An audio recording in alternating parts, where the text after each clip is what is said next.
let's begin. Welcome everyone for the contributors welcome. That presentation will be trying to give you some hints on starting to contribute, understand how the project works internally. So one of the main blockers for evolving, for not just for R2, but for every single project, is that the lack of developers or contributors. So having a big tech debt is an issue for R2 because we have like a large code base. So how to defeat that is one of the biggest challenges in the project. So, for example, many people want to contribute, and they see that there is a large code base, and they see that there is also a lot of experienced developers there, and they feel that they are not confident enough to get into the shell and try to fix some bugs or so on, because they will feel ashamed if they make a mistake or the CI fails. In this presentation, I want to reduce this stress. I know that many people feels like that, and it's something that we need to fix somehow. And for example, for myself, I don't really care too much if it's breaking tests, if there is some syntax issues. I mean, it's something that will make mistakes. Nobody's perfect, neither me. And I think that trying to simplify the way that contributors start into the project is something that will be helpful for everybody. There's a lot of so many things to do. It's not just complex things to fix or bigger factorings to do. There is also so many low-hanging fruits issues. It's like small factorings, improve code quality, maybe documentation or some stuff that needs to be clarified. And also contributing, it's not just code. I mean, you can also contribute to the project with documentation, with UI design, with new code vents. So there's so many things that can be done. So as I said, you need to do, I mean, if you want to contribute, there is some reasons behind that. Some people want to do that because they want to learn more programming. Some people want to do that because they need it for reverse engineering, so you need to implement new features or some plugins. Or maybe you want just to extend that for your company needs or integrate this tool with other tools. At the end, there is some people, for example, that they just fast tool in order to find some vulnerabilities and get some recognition out of that, or the same thing for contributing. They want to get some experience and contributing to open source projects. And also, as long as it's a large project, it's not something that you can just drop a patch and forget about it. So you need to have or follow some standards, like try to write some tests, try to follow some coding convention. So you need to be a little more strict when contributing to big projects, maybe because someone else will be taking your code after that.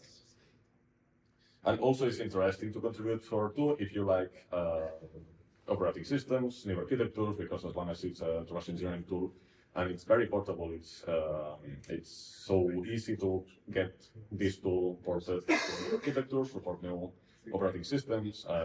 It's always fun to get R2 running in new systems.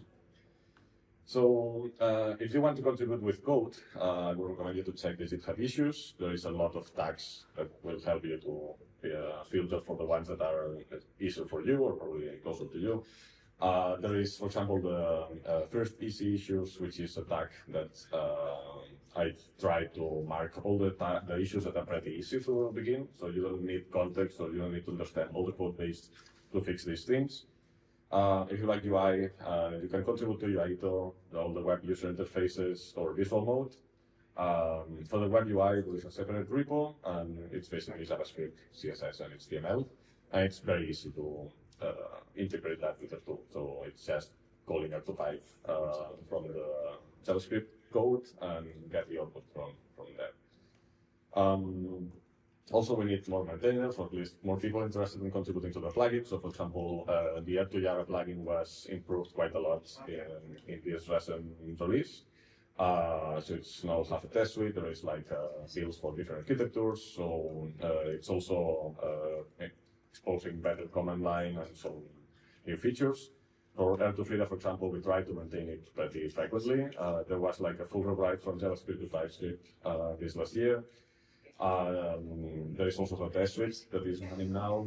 For R2 it's requires like more people coding into the project, because it's not just the plugin itself, but we need to synchronize the code from the NSA GitHub repo, which is basically kind of a mess because they are changing APIs, and we have a bunch of patches fixing segfaults that are applied to the original code. So we use a fork of the Ghidra native repository. We don't use NSA code directly because it's crashing all the time with null refs and many other issues.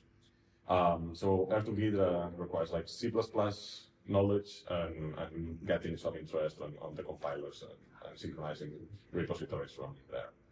Also, you can also contribute on scripting. There's a lot of scripts that can be done.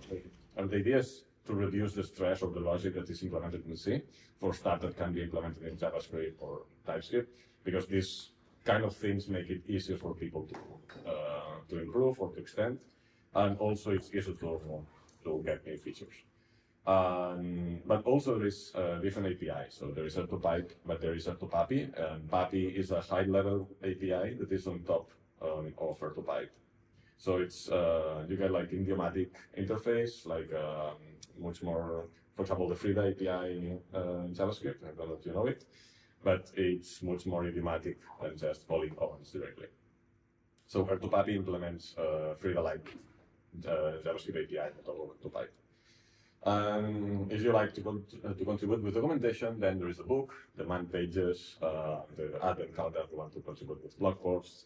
You can also present in conferences. You can also help on different documentation files or projects that are like the cheat sheets repository that contains like a list of the comments of the most useful ones. So there is so many different things that can be done for helping with documentation and also helping with the chats. And also there is a R2AI model repo, which is not in the R2work repository right now, but will be moved after the conference. So we are basically building a data set for training language models with the knowledge of R2. So how to use R2 for a language model. And basically we use language models to generate questions, answers, tab-separated value files. And there is a script. I used to run this script when I'm bored. So you get like question with the answer. And if the answer is correct, you say, okay, this is fine. If it's not correct, then you can edit the script, or maybe sometimes you think, oh, maybe this won't work well in R2. I will just try to implement this in R2. And actually, language models are making some kind of interesting questions that probably people didn't really realize that they need that, or maybe you can think on implementing this in a script or in a plugin, but it's not implemented in a single code, which can be helpful sometimes. I will be showing that later if you're interested. Okay, so who's interested on Yaito contributing? R2? Okay, more people in the command line side. R2 Freedom. The main R2 Freedom contributor. R2 Ghidra, anyone with C++? Cool. Also for R2 Yara and the scripting side. Okay. So let's get into the thing. So I use Beam for developing in R2, but you can basically take any text editor you like. So some people use VS Code, some people use NeoBeam. I think there was some people using Emacs at some point. But yeah, whatever text editor you like, just feel happy to use it. You need to know the basics of JIT, so how to fork a repo, create a branch. We can do some testing if you don't know JIT later, and you can practice. And you also need to know basics about knowledge in C. If you want to contribute to scripting, obviously you need Python or JavaScript knowledge. And you need a Linux or BSD box. In Windows, you can also develop using Visual Studio and so on, but it's not that handy. It's much easier to develop POSIX shell. This is the basics. So to build R2 from Git, you just need to clone the repo. If you want to make a contribution, you need to fork the repo, create a branch, make the commit there, and push it to your fork. And that's something important, don't merge. Always erase. If you make a merge from the master branch, you end up having like some really messed up commits. And if you do that, at the end, it's kind of a mess to review the files to merge back. And at the end, I like to have like a linear history in the zip log. So don't merge and just use git erase. We can do some testing later on that if you don't feel confident with this. And for installing, just run sysinstall. Sysinstall is a script that was made to simplify the process of installing and updating R2. It does, I mean, R2 have makefiles and Mason, which is two separate build systems, and it's not that complex to maintain two separate systems because at the end the files are not being added and removed every day. I mean, it's very easy to add a new dependency and so on. And also R2 is not depending on anything. It's just if you have libc, that's all the things that you need to have. And the installation is done by default in using symlinks. This means that what you have in your work directory is the same thing that you have in the system path or in your user installation directory. The cool thing of that is that if you change a C file and run make in the same directory, you don't need to make install again.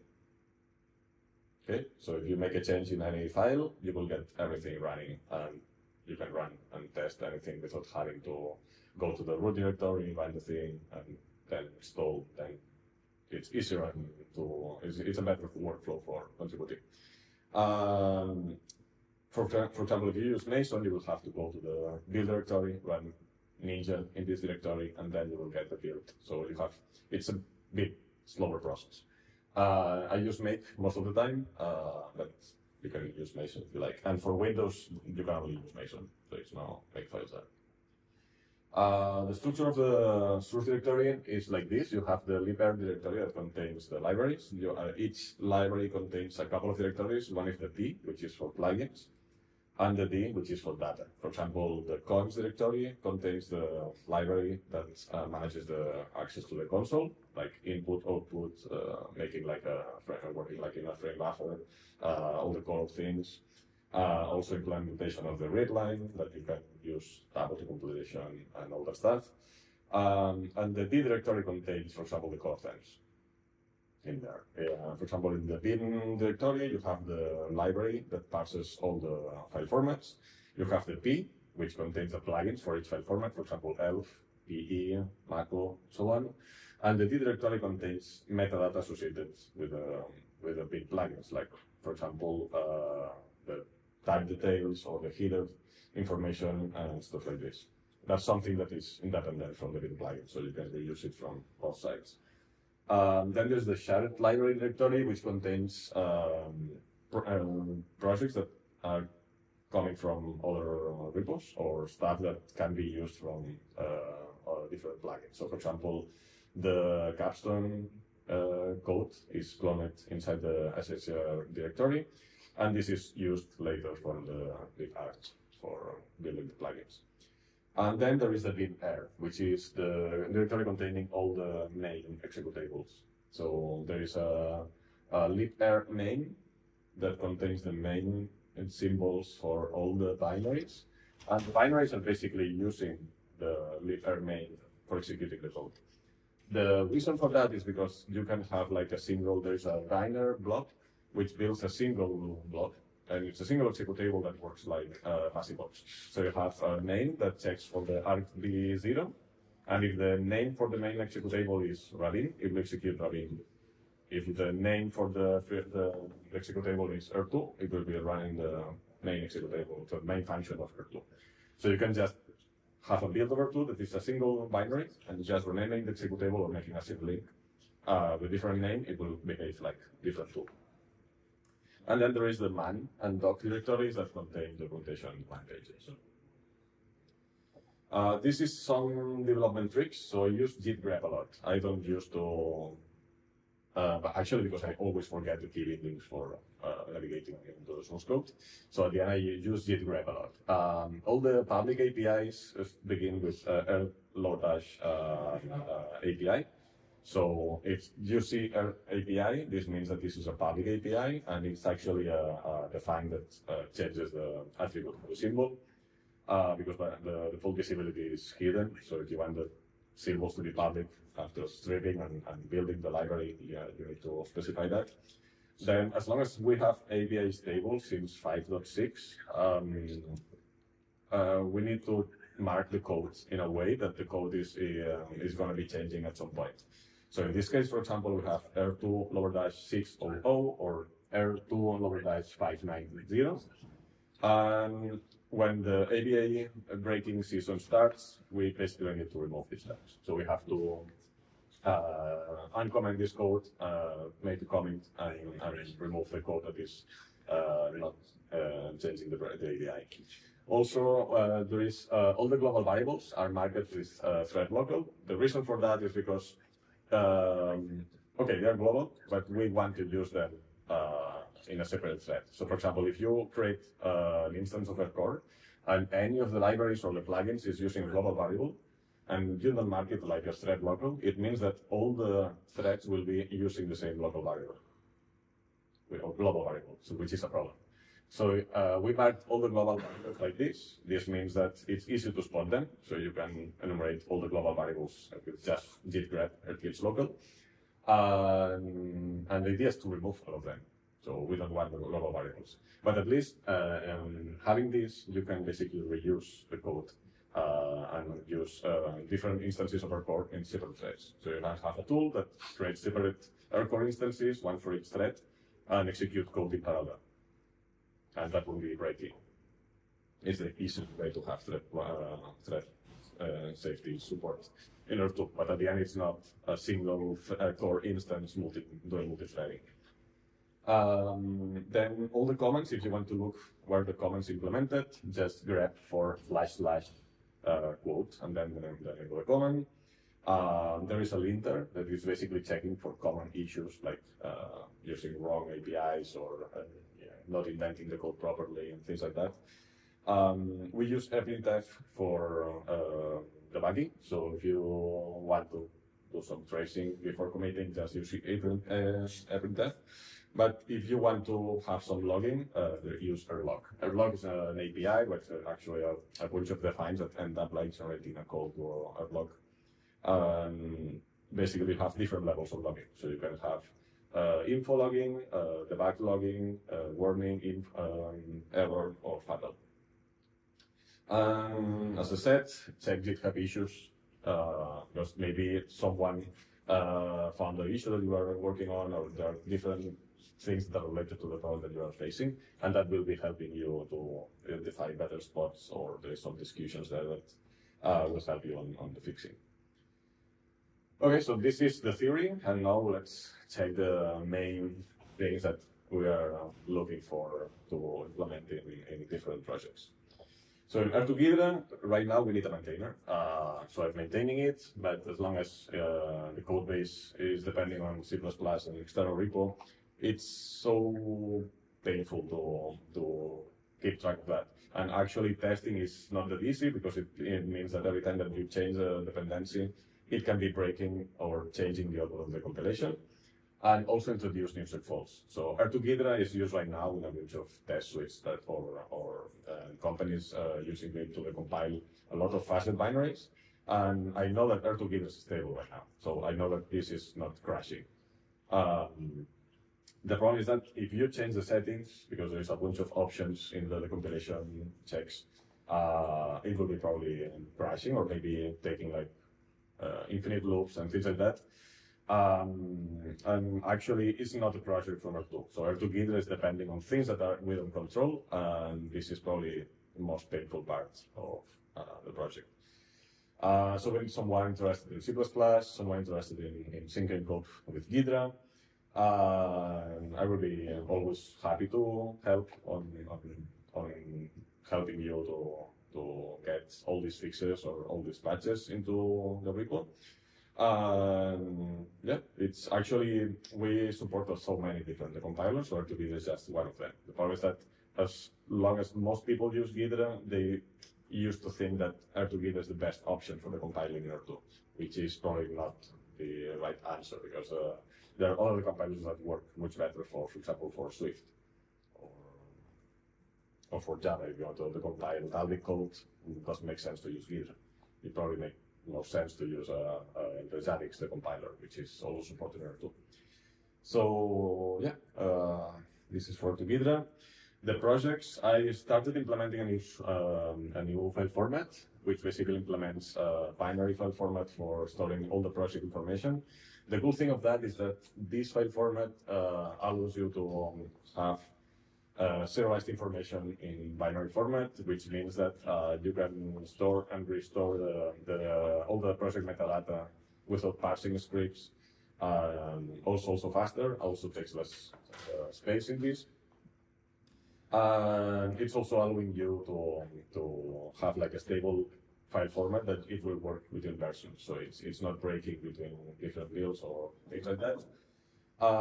Also, it's supporting different databases. This means that if you have like a static analysis done in your session, you can save this, then load that in that project into a Frida session or a remote GDB process. And the project will basically map all the flags, comments, and metadata to the base address that is the process running. It will identify which maps are coming from the disk by checking that on memory. So it will be basically revising all the information that is related to each of these maps.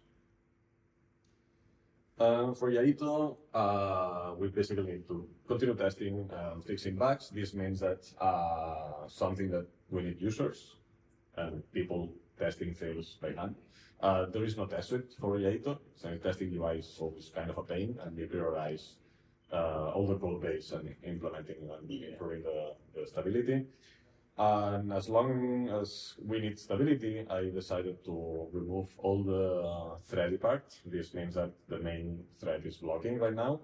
At some point, we'd like to fix that, but I decided not to complicate the code base because I prefer to have like a blocking UI than having like a deadlock, which is probably more painful than waiting 2 seconds to get the UI working again. But as long as R2 is quite fast nowadays, I don't think it's really a big issue for most of the use cases, unless with a debugger or things like that. But yeah, in the end, it's just there is more people interested, more people contributing. There will be some functionalities fixed there. The UI is something that we can always improve, so not just usability, again, testing things and that, like realizing that we do things better. And the philosophy behind Yaito is that we try to mimic the logic behind R2, so we don't want to duplicate the code or have different workflows. So I want Yaito to be able to be used for forensics. I want Yaito to be used for assembling and disassembling code. I want it to be used for diffing. So all the logic or all the features that are implemented in R2, we want them to have in the UI also. So we don't want to replicate the same logic in 2 places. So we don't want code in C++ that is doing the same thing that is implemented in the core. So it's better to have a communication channel between the R2 plugins and the UI. This way, we don't need to duplicate the plugins, and also it simplifies the development. But we need to define all these processes as long as they're in it. Also, for the UI, I don't want specific Qt plugins for Yaito. I want things that use comments in R2 that can be also re-implemented or wrapped in the UI. So when you run, you want to get like the user to select the file. I want to have a comment in R2 that takes the directory as input. Then there is like a UI in the visual mode, for example, that takes the user to select the file.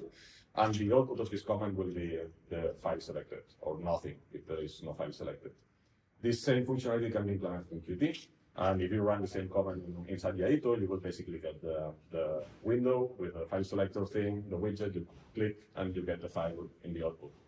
The cool thing of that is that using just comments, you can just write a script in JavaScript or Python or whatever you like that works in the command line and Qt without changing anything. And also, I think it's probably very interesting to have a code editor for Yaito. So something that you can use Yaito for writing scripts, automating some processes, or getting the output from different sections, symbols, analysis, and fill a table or render a tab separated value in our widget. So you can then reuse that for whatever you need. But I think that having a way to extract information from binaries and being able to script that will be very helpful, because that's something that most people when do they use Yaito is basically for running field scripts, getting the reports, and that's it. And you can also do that in the command line with r2. But the thing is that most people that end up using Yaito is people that just want to run field things, modify the behavior of a script, and get the output. So I think that having a proper code editor for Yaito would be really interesting.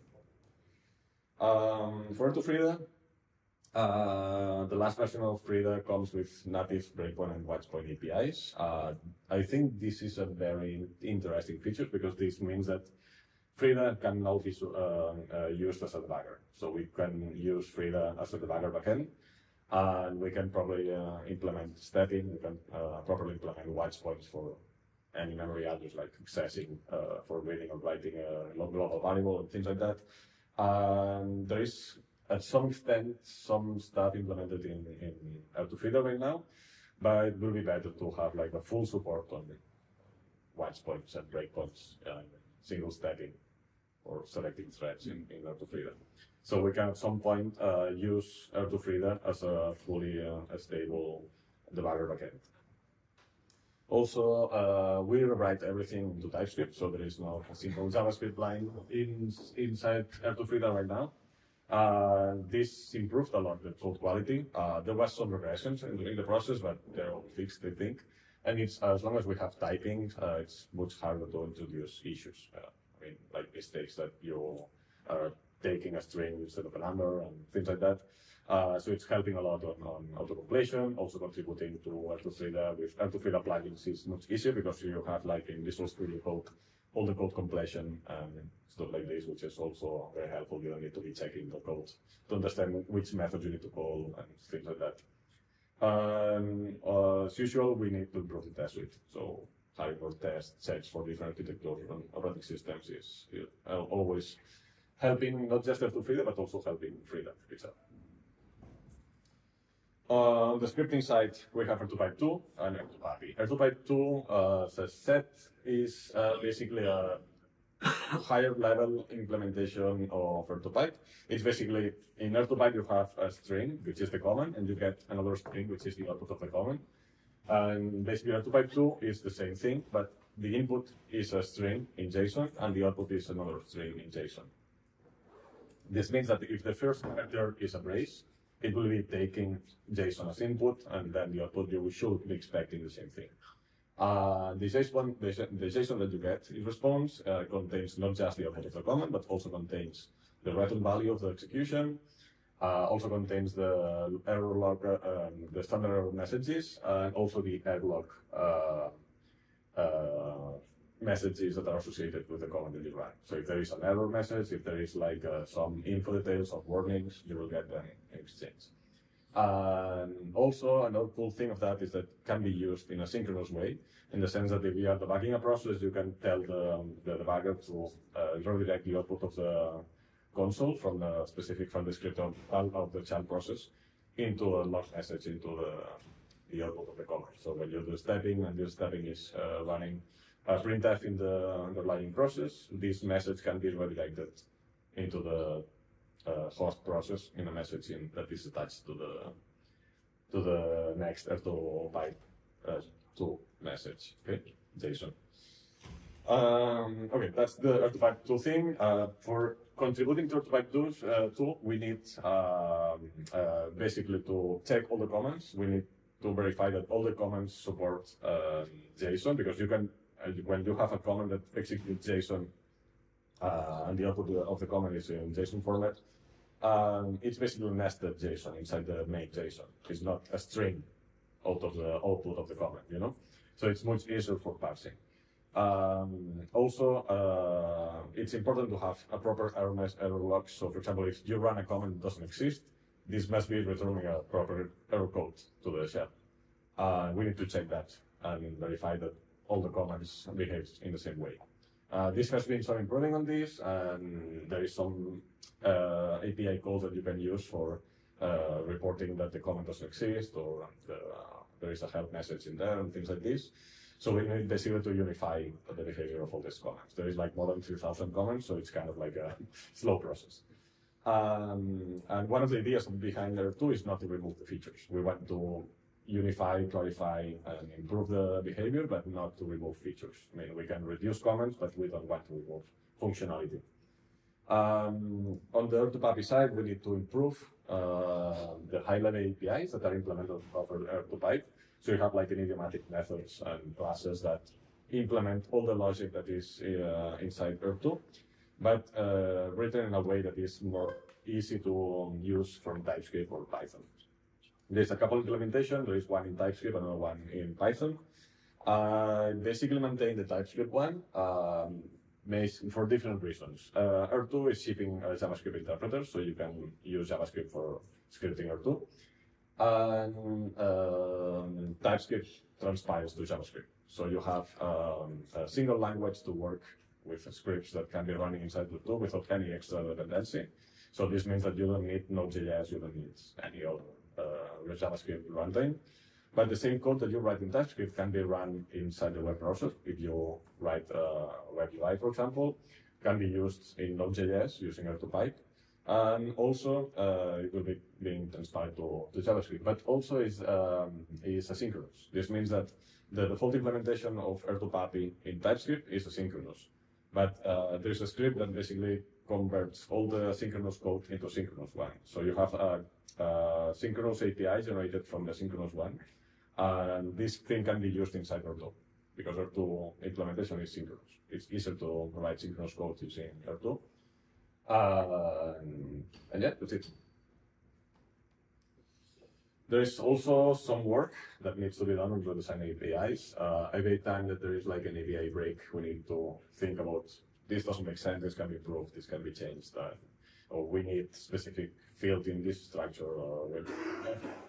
For that, so right now, for example, R-Arch is an ongoing process. It was taking like a long time to get all the architecture plugins moved from ASM and analysis to get into the Arch plugins. There is still some work to be done because we need to separate the logic from analysis from the logic of the architecture itself, like exposing the base to do the proper analysis. Also, the analysis plugins are no longer architecture. So this means that if you write an analysis plugin, I assume that this plugin will be extending or improving or adding new features to the analysis engine, not doing something specific to one architecture. So yeah, there is like an ongoing process to be done here. Also, the parts API needs to be redesigned completely because the parts API is used for replacing strings in the disassembly. So you can get like the disassembly of one instruction, and you want to parse which is the opcode, which is the immediate, which is the register, and there is some rules to identify if this is a register or number, etc. And then this is used for creating pseudocode, like for example, mod EAX33, then you will replace that to EAX equals to 33. And it's also used for replacing local variables or global or flags, replacing the relative addresses. For example, you have like an instruction that depends on the program code and an immediate, and this parts library can basically identify this and replace this with a number, and this number is then replaced with a flag that is associated with this address. So we want to redesign this API because nowadays it doesn't work well in the way that it's designed. For the crypto, there was basically a bunch of hard-coded list of plugins, so like hashing and crypto algorithm. But we need to redesign this in a way that all the plugins, so every single hashing algorithm or crypto thing is in a separate plugin. This will be happening in the next month. So the cool thing of that is that you can basically build R2 with some specific hash or checksums and crypto plugins without having to ship everything. And also it will be making it much easier to build with OpenSSL. So if you want to use OpenSSL implementations for AEs or whatever, you can just have like a plugin for that. You don't need to hardcode this into the code in plugin. There is a presentation tomorrow on this topic. Also for r2con, we want to replace the use of double linked list for section symbols and stuff like that, because we can just use vectors, which it's much faster and also takes less memory. Dwarf support like source debugging is something that is also improving these days, but there is a lot of work to be done here. So for example, having like a better stretch for all the code line information is very important. For example, if you work with kernel debugging, you will have kernel with all the source information. This takes like a lot of memory right now. So we need to improve the way that this information is stored in memory and speed up the access for them. And for the web UI, you basically need to know about HTML, CSS, JavaScript. I think that's pretty basic knowledge nowadays. But having good UI taste and improving the user experience and having like a proper interaction with the user is something that's probably harder. But I think that it's something very easy and interesting to do if you like web development. And it's very easy to contribute to the web UI. And you can, I mean, there is like an Electron app that is written using this. You can also do that on the mobile phone, or there are different ways to use the web interface. And also it's very easy to have like a new widgets or new functionalities just for some specific stuff. So for example, there is an implementation of the Code Explorer thing that basically you write some C code. It compiles into a native library, then it's using r2 to decompile this thing and get to this assembly. This thing is also implemented in Python, and there is like a simple HTML, CSS, JavaScript that is running all the stuff behind the scenes. So it's more ideas that can be done in JavaScript and HTML. And then for Yara, it's something that is very used on malware analysis. There is a lot of Yara rules. We would like to have a way to simplify the process of downloading and managing different Yara rules from different repositories. Also improving the way that Yara rules are generated. So right now there is a command to generate a new Yara rule inside the r2. So you can be tagging some details like this function, this string, this stuff.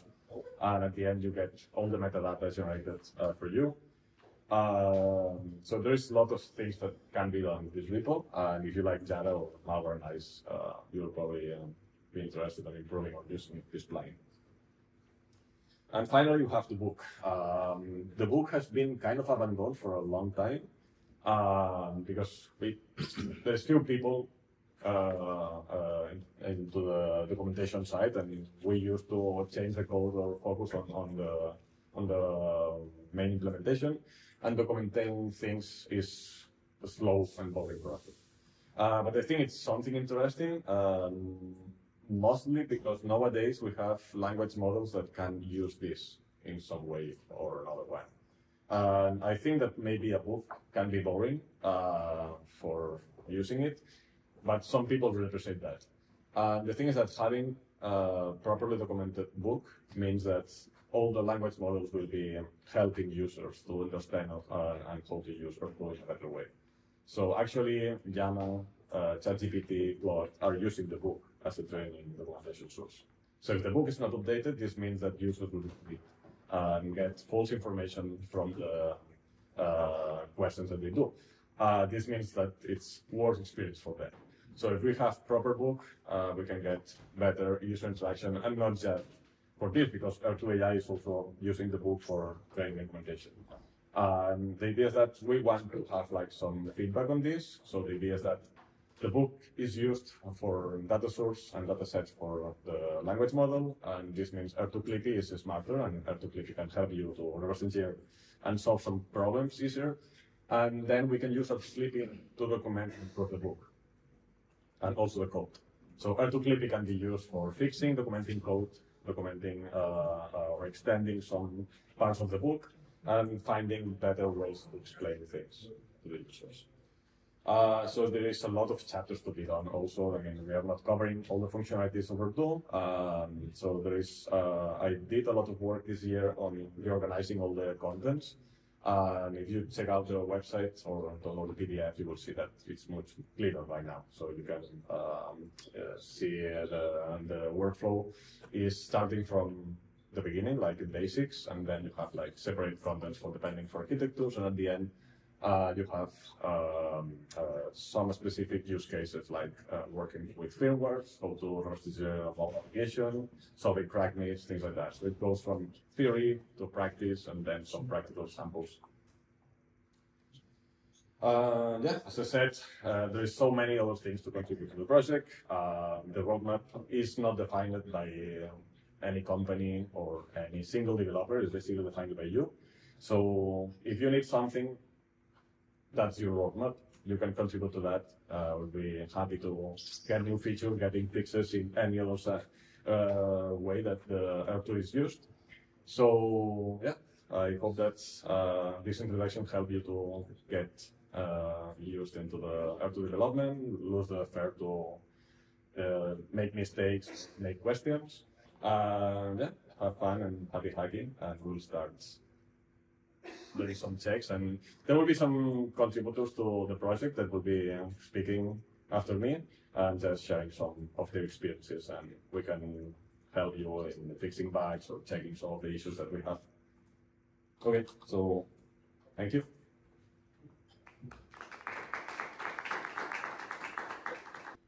I'm one of those early times sporadically contributors, and like in 2011.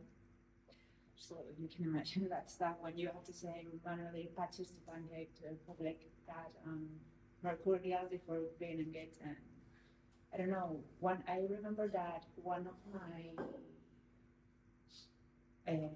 patches or applications to the project was one thing that I actually needed for college, and that was like in r2 switching between bitmask and IP addresses. There was implemented integral to IP4, and I was doing some stuff, and I said, oh, I need this, so I will do it. So that was one of my contributions, sorry. And after years, I have to, because of several personal issues, I have to move away from the security world and stop contributing to almost anything. And 1 year before, last year, pancake motivated me to start coding again because I was with anxiety and depression. I am actually in that state right now, but I feel more comfortable coding, and now I'm doing dummy stuff for the project. And if you are afraid of that, in GitHub there's a list of issues that are labeled as first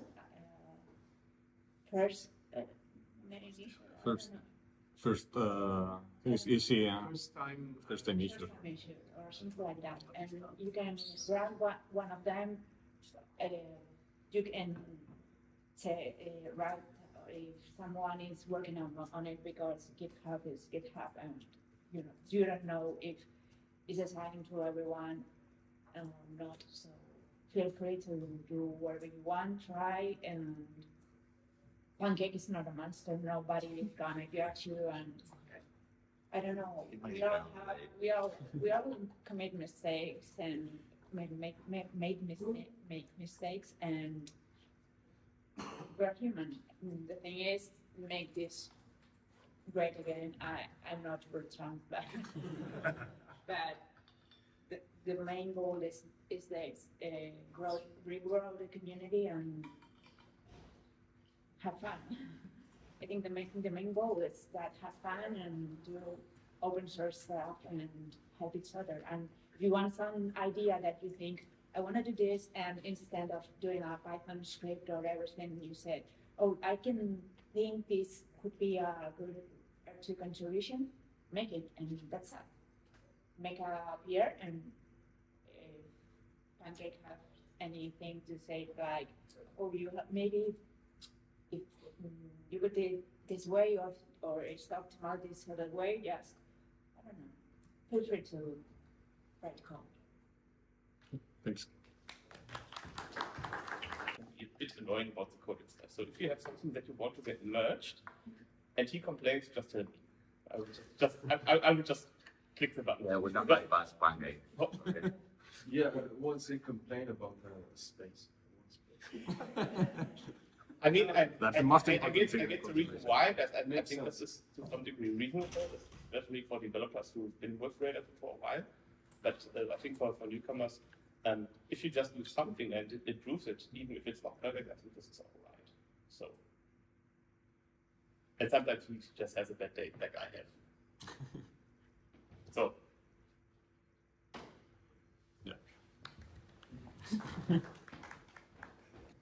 So how many of you have you opened the Radar source code? That's a time. And how many of you have you contributed once in a time? Enough. Yeah, because I remember the first time that I opened so it's like kind of scary because it's everything you can see. You know, that see it's like, okay, it's a good language, but maybe it's not the first thing to start with. And actually I remember the first time I just tried to contribute, and thanks to Pancake as well, because I mean, as Adriana said, he's not a master, and actually he helps you a lot if you try to contribute or just create something from scratch. That is the best thing from R2, that like, okay, there's something that I need. I don't have something that I need support, like a specific architecture or some freak out stuff that I want to do, and there's no tools to support it. So let's build it. You can do it. It's not a big deal in terms of, okay, maybe it's super difficult to define how to start with, but then, I mean, you can ask on the channel or even to Pancake directly or whatever, and you are going to have some guidelines. That is something that I had in the past. I remember just writing my first core plugin related to just parse some Doom WAT files, just for fun. And I remember just I didn't know how to start, and then just playing with it, asking some questions, and just investing some time. It was a matter of maybe 1 week, just trying to understand the ecosystem. And after you break the ice, it's super straightforward to continue working on other stuff. The same happened to me with R2 Frida. Actually, that it's a plugin for R2 that it's integrating Frida itself, so you can use Frida from within the R2 console. I mean, at the beginning as well, the code is like, okay, I don't understand exactly what's happening here, but then in the end, it's super straightforward when you understand the logic under the hood. For example, for R2 Frida, it's just C code and TypeScript or JavaScript, but right now fortunately it's TypeScript, not only JavaScript. But just contributing to it, even if you don't know nothing, if you don't know anything about TypeScript or C or whatever, I think it's a good start point to learn something new, and as well just to I don't know how to say that, just to challenge you. Maybe. So it's something I recommend quite a bit. Actually, I'm super happy with all the contributions I did for R2 Frida. I did just a couple for R2, but as well I'm super happy. Just helping the project. Actually, right now, from my experience, I remember back in the days, in terms of the stability, I know that people were like, okay, it's crashing, you have a segmentation fault, it's difficult to do a live demo with R2. Nowadays, I'm super comfortable with the code. Actually, all the demos that I usually do are in live. There are no crashes. And I mean, I'm super happy the way and the path the project it's following. So that's the thing.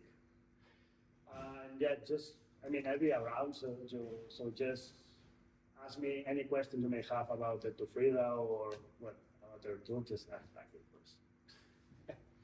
I don't know. Have fun.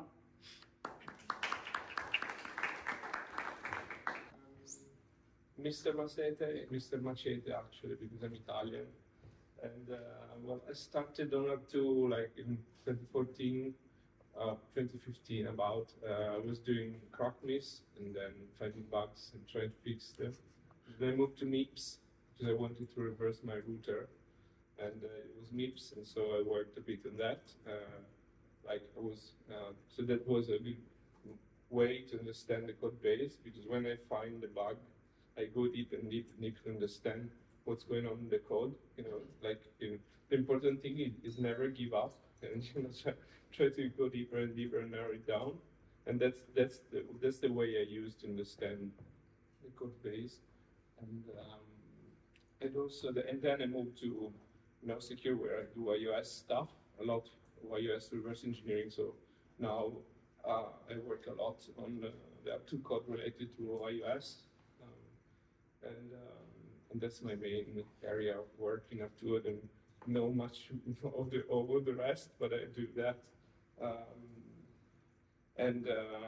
Yeah, that's it. The important thing I want to just say is that it's important to resist. So when you find the bug, it's important to resist the instinct of rewriting everything, because I saw that many people prefer to rewrite everything rather than taking the time to understand everything. And I think it's better to understand, because maybe it's just a stupid bug. Once you understand how the code flows, maybe it's a very stupid thing to fix, and you can build upon that. The other important thing is to make sure to master the R2R regression testing, because that's useful, especially if you fix bugs and you don't want them to reappear in the future.